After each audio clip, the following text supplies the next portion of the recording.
2020, les défaillances d'entreprises ont baissé de 38,1%. Mais il s'agit d'un recul en trompe-l'œil lié au soutien du gouvernement suite à la crise sanitaire.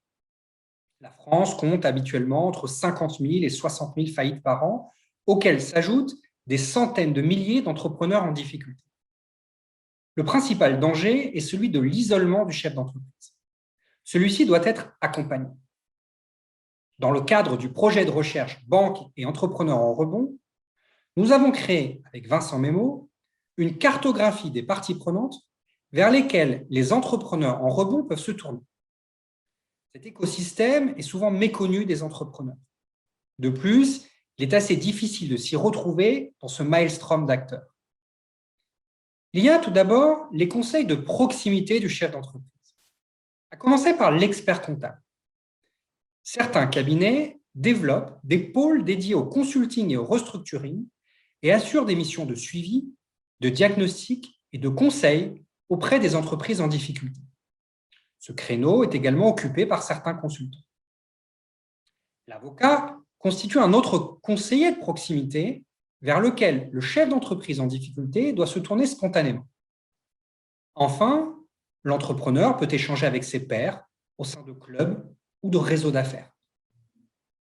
Le tribunal de commerce est un autre interlocuteur privilégié de l'entrepreneur en rebond. Il assume une mission de prévention. Les juges consulaires conseillent les entrepreneurs en difficulté en toute confidentialité. Ils peuvent orienter vers des procédures amiables, le mandat ad hoc, la conciliation, qui ne donnent pas lieu à un traitement judiciaire. Ces juges jouent également le rôle de sentinelle s'ils repèrent des entrepreneurs en souffrance psychologique. Ils les orientent alors vers le dispositif apaisant. Les administrateurs judiciaires constituent une autre cheville ouvrière de cet écosystème. Ce sont des spécialistes des entreprises en difficulté, de réels experts des procédures amiables et collectives vers lesquelles le chef d'entreprise peut se diriger. Les créanciers de l'entreprise jouent aussi un rôle majeur. Dans le cadre d'un règlement amiable, un plan d'échelonnement de la dette est envisageable avec les créanciers publics comme l'URSSAF.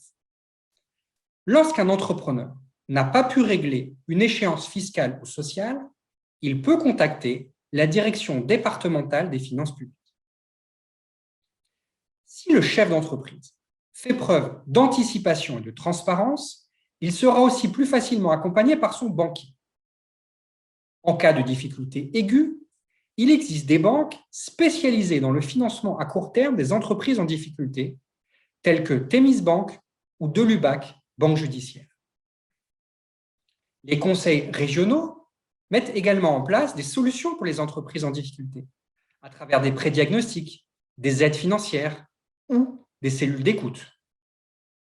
Enfin, il existe des structures qui accompagnent les entrepreneurs en difficulté. Il existe des accompagnements courts via les centres d'information sur la prévention des difficultés des entreprises ou encore des initiatives portées par des réseaux d'affaires tels que le MEDEF. Il existe également des accompagnements dans la durée. On peut citer par exemple l'association Entraide et Entrepreneurs lorsqu'il s'agit d'éviter la liquidation judiciaire. On pense aussi à 60 000 rebonds, Recréer, Second Souffle ou SOS Entrepreneurs pour les entrepreneurs ayant connu un dépôt de bilan. Une véritable chaîne d'aide s'est donc structurée sur les territoires. Pour en tirer profit, voici 5 conseils pour l'entrepreneur en rebond. 1. Éviter le déni et admettre la réalité de ses difficultés. 2. Ne pas attendre qu'il soit trop tard et parler le plus tôt possible de ses difficultés. 3. Ne pas s'isoler et chercher à se faire aider par des professionnels compétents. 4.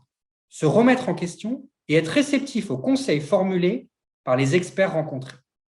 Et enfin, 5. Ne pas faire l'autruche et aller au-devant de ses créanciers de façon proactive.